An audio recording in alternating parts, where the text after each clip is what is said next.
Once, there was a girl called Amelia. She was very beautiful, and everybody loved her. Amelia's father was dead, and she lived with her mother and her four older brothers. She worked hard in the house. She fetched the water, cooked the food, and cleaned the compound. One day, Amelia's mother said to her oldest son, "You are a man now. You must find a wife and marry her." "I don't want a wife," the oldest son said. "My sister Amelia looks after me." The next day, Amelia's mother said, "Please, my son, don't wait any longer. Go out and look for a wife." "Where can I find a wife?" Her son answered her, "My sister, Amelia, is the most beautiful girl in the world. Where can I find a girl like her?" A week later, his mother said to him, "Have you looked for a wife yet? Have you found a girl?" "I have looked for a wife," her son answered, "but I have not found one. I love my sister, Amelia, and I want to marry her.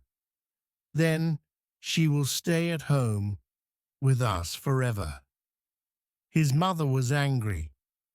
"You can't marry Amelia," she said. "She is your sister.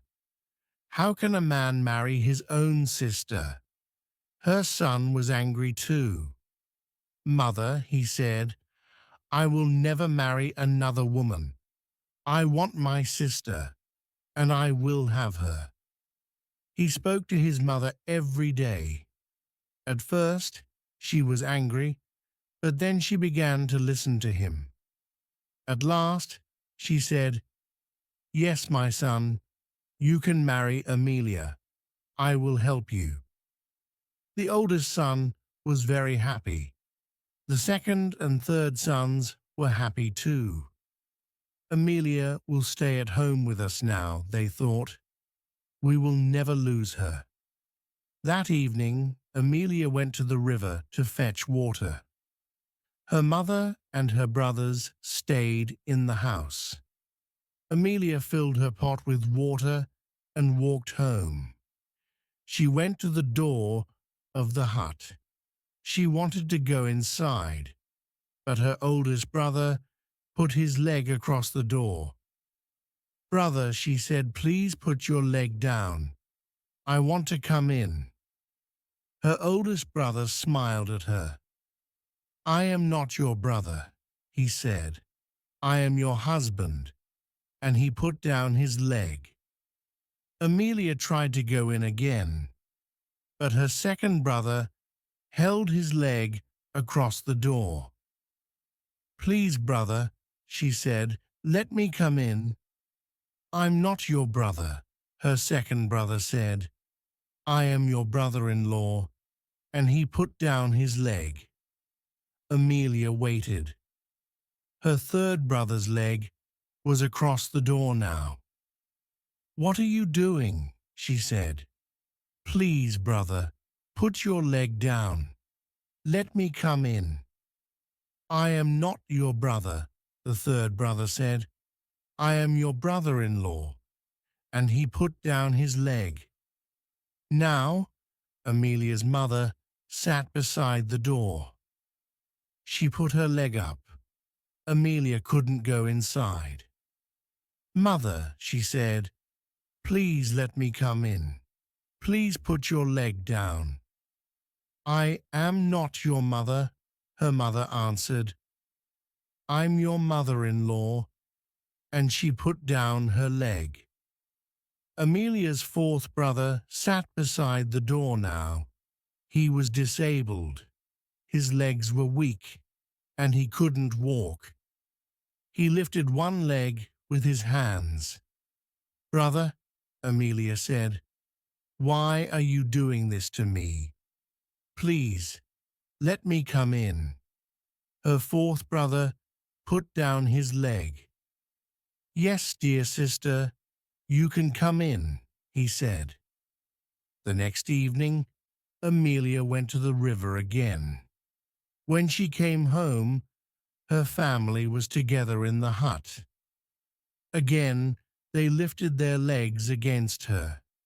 Again, her fourth brother let her come in. They did this every day, week after week. One day, Amelia's fourth brother said to her, "Dear Amelia, I want to go to the toilet.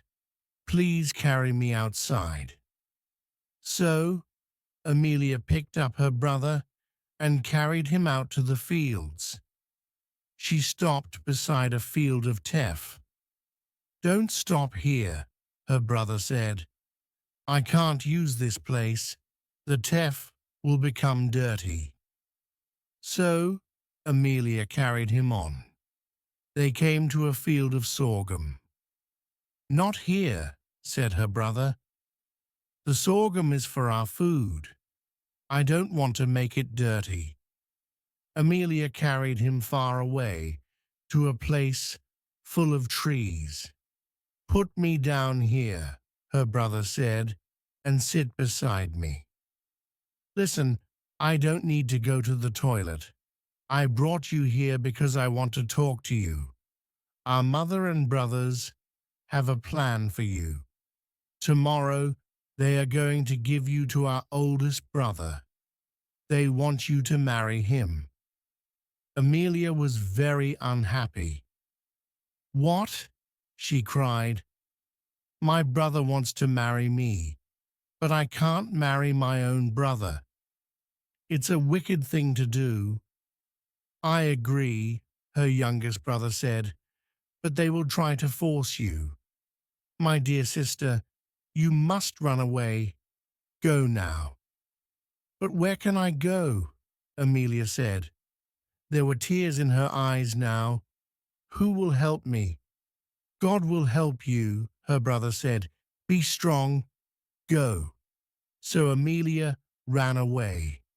She ran and ran over the fields, up the mountains, and down into the valleys. At last, she came to a big river. "I can't cross this river," she thought. "It's too deep. I must stay here." There was a big tree near the river. "I'll climb the tree," Amelia thought. "I will be safe there from the wild animals." So Amelia began to live in the tree. She collected fruits and leaves for her food, and she drank the water of the river. Now, a rich man lived not far away. Every day, his servant girl came down to the river to fetch water.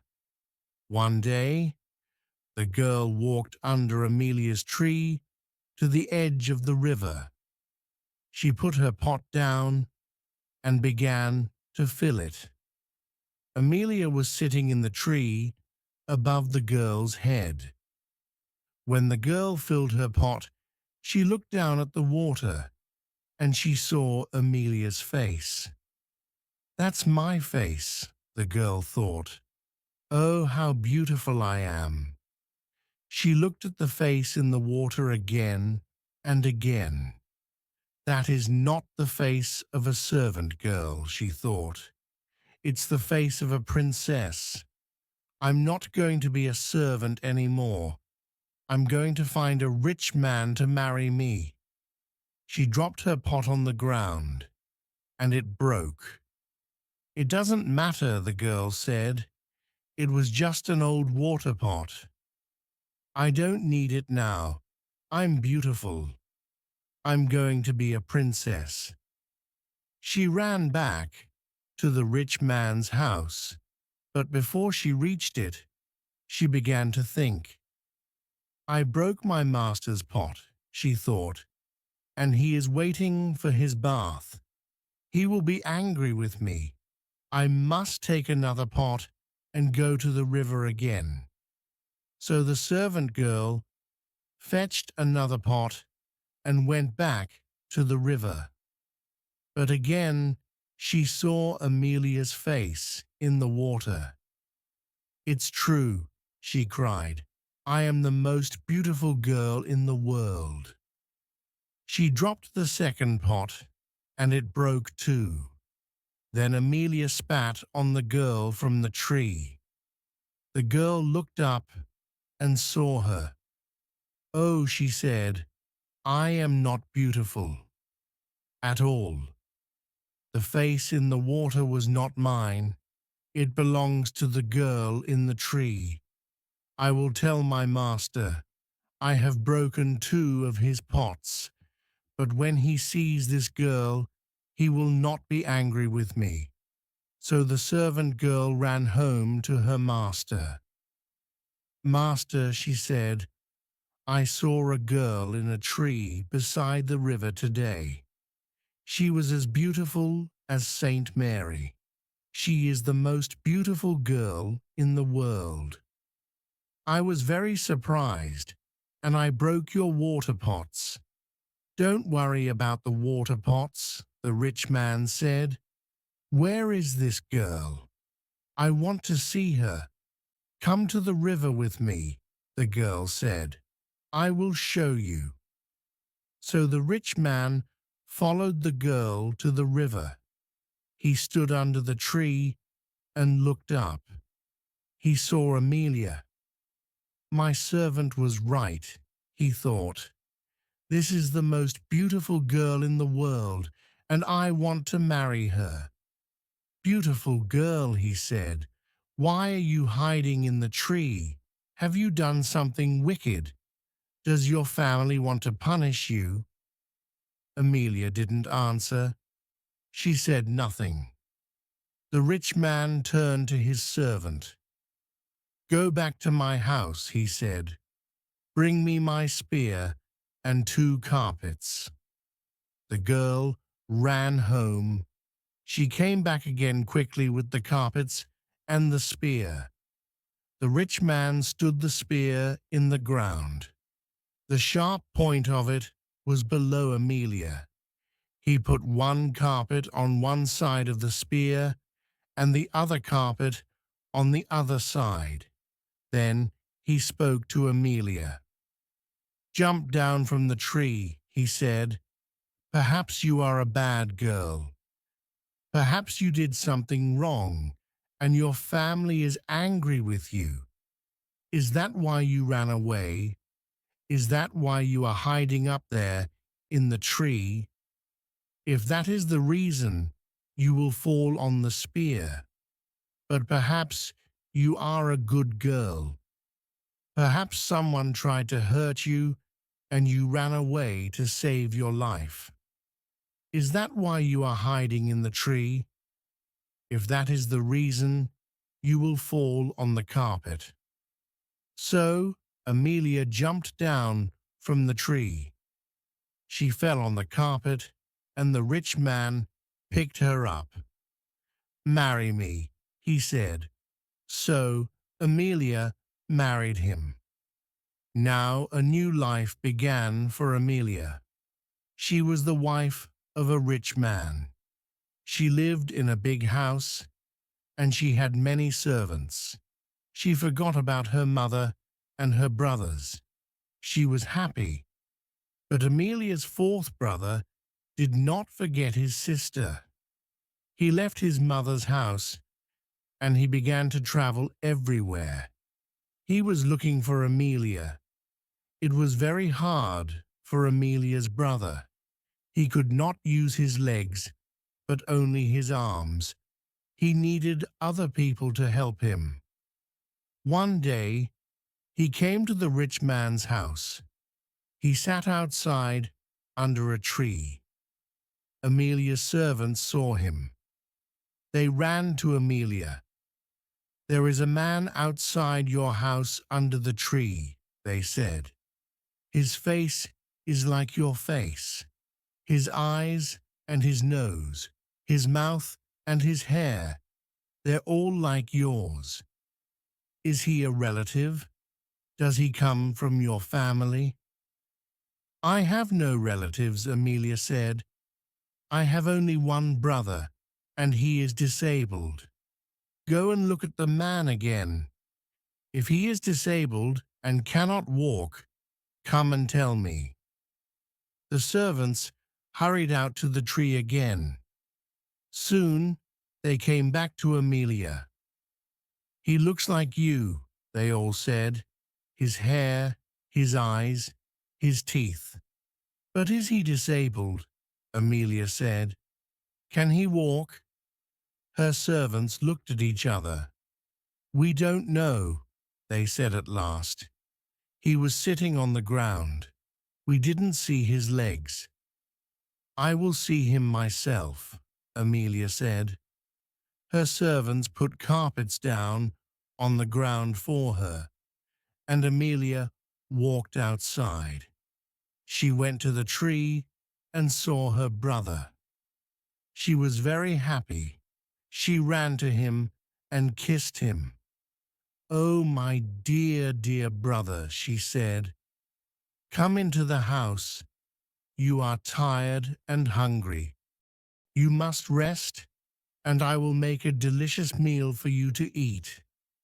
She took her brother inside. She washed his feet and gave him the finest food to eat and tetch to drink. Her brother finished his meal at last. "Now," said Amelia, "you must listen to me. My husband is not here tonight, but he will come home tomorrow. He's a good man, but he likes to trick people. Ask if you can help him. He will say something strange. Perhaps he will say, 'Kill my cattle.' Don't do it. Look after the cattle for him. Or perhaps he will say, 'Take my cattle to the desert. Don't let them drink water. Then you must take them to the river and let them eat and drink.'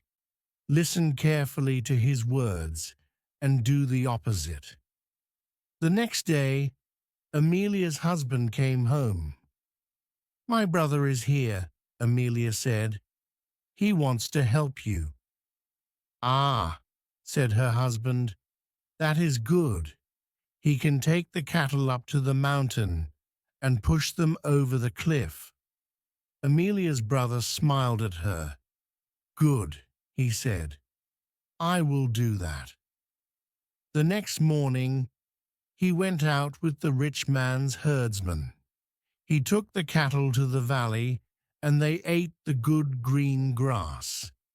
That evening, the rich man was happy with his brother-in-law. He went to his box and took out some hairs from a sheep, some hairs from a goat, some hairs from a cow, a mule, and a horse. He put them in a sack and gave them to Amelia's brother. He gave him a stick too. "Go home," he said. "Take this sack with you. When you reach your house, beat the sack with the stick. Goodbye, dear brother." "May God go with you," Amelia said. So Amelia's brother went home. When he arrived, he stood outside the hut. He took out the sack and beat it with the stick. At once, hundreds of sheep and goats, cows, mules and horses ran out of it. He looked at them and laughed. He was very happy. "I am a rich man now," he thought. "Thank you, dear brother-in-law." His brothers heard the noise of all the animals. They came out of their hut.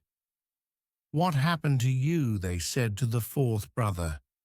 "Where did you go, and where did you get all these animals?" "I went to find our sister," the fourth brother said. "She has married a rich man. He gave all these animals to me. The oldest brother was not happy. My youngest brother is rich, and I am poor," he thought. "I will go to my brother-in-law. He will give me sheep and goats, cows, mules, and horses, and I will be rich too."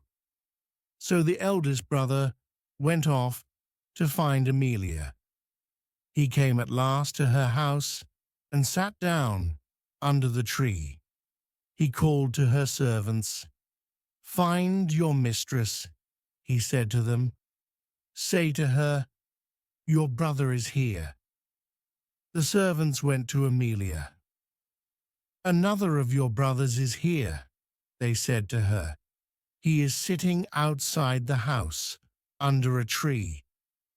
"Another brother," Amelia said angrily. "I don't have another brother. I only have one, but she went out to the tree."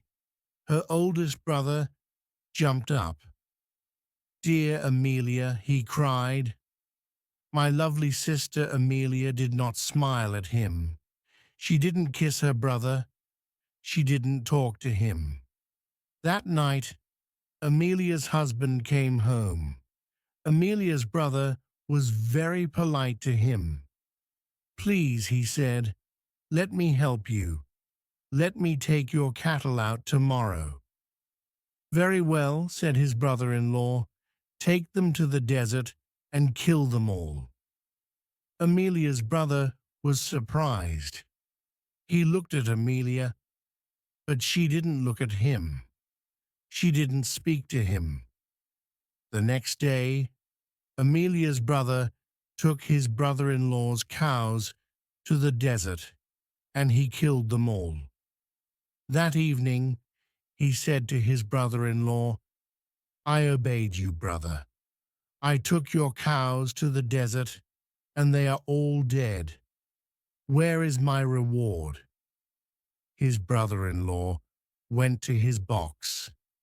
He took out some hairs from a lion and a leopard, and some hairs from a hyena, an elephant, and a buffalo.